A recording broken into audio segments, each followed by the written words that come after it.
What's going on tonight, Villain Talk fam? Tonight we're gonna talk about Drake's new album, Iceman. And let me tell y'all, first of all, Drake is a wild boy. Like, one of the things that is crazy about this is the fact this man dropped one, two, three albums in one day last Friday. This man dropped Maid of Honor, Iceman, and Habibi T. I don't know how you say it, but anyway, he dropped three albums in the same day. Crazy work, about over 40 tracks in one day. This man had a lot to get off his chest. So for the sake of time and just the fact that I'm a maybe casual, maybe average to above average Drake fan. 500 albums in my collection. I think I have maybe three, maybe four Drake albums out of his whole catalog. We're only going to cover Iceman, so we're not going to talk about those other two albums for right now. So basically, with Iceman, what we're going to talk about is um two lines in the album that kind of stood out to me that kind of sum up what this album is about. First of all, the epitome of what this album is about is on one of the tracks, he says, I've been on the longest run. I don't know how to walk away.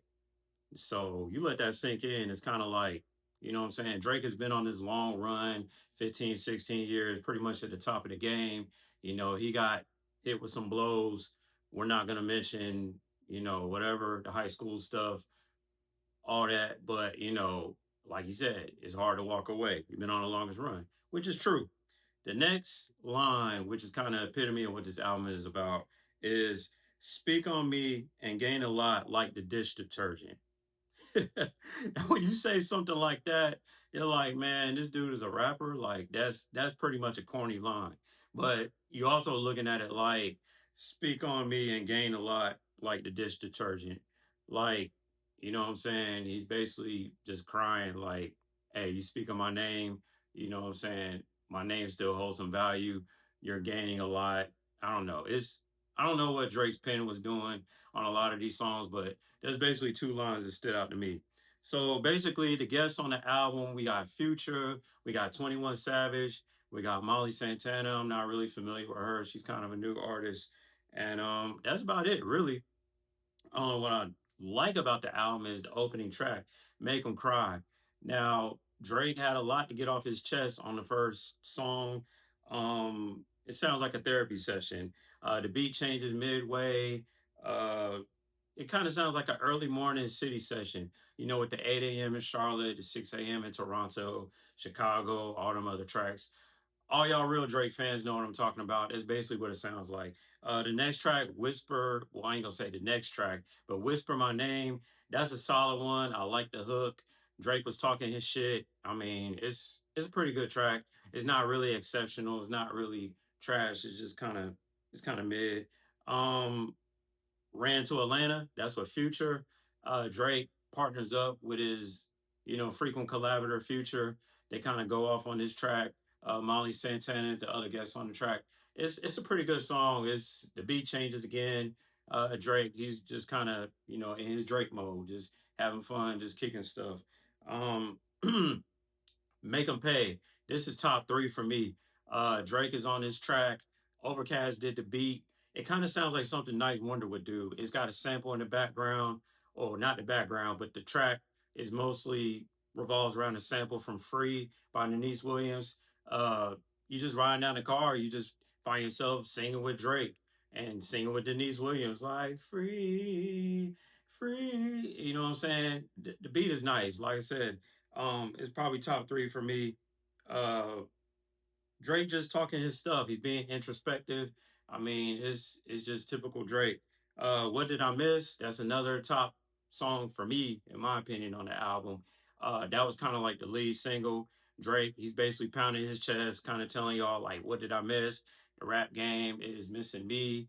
Like the rap game needs me. Like all these people that turn their back on me. Like what? You know what I'm saying? I got to come back, take my throne. The beat changes again on this track.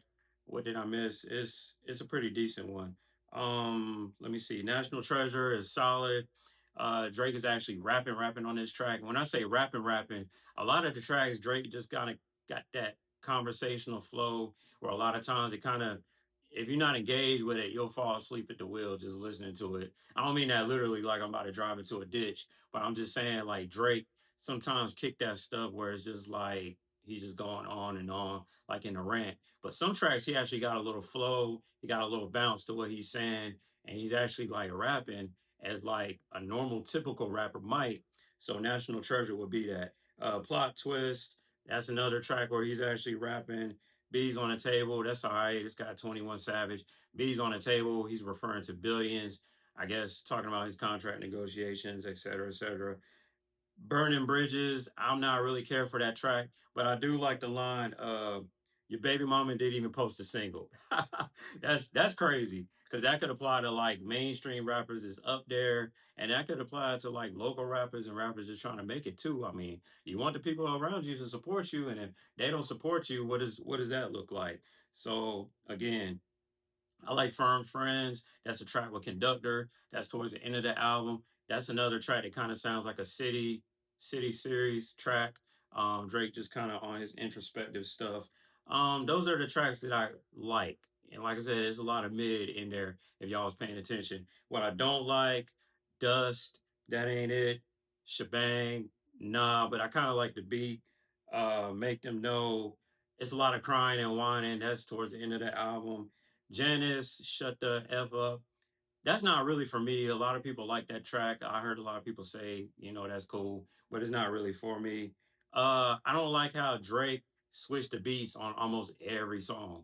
Like you're just kind of getting into it, just kind of getting into the feel of what Drake is doing, and then halfway through he switches the beat. Like I don't really know like what he was thinking about when he did this, but the man already got 40 something tracks over 3 albums, and then he's gonna give us 2 beats per song on one album. That's a lot to process. You know what I'm saying? Like a lot of people, like casual listeners, they don't have the capacity for that. No insults, but I'm just saying it's a lot.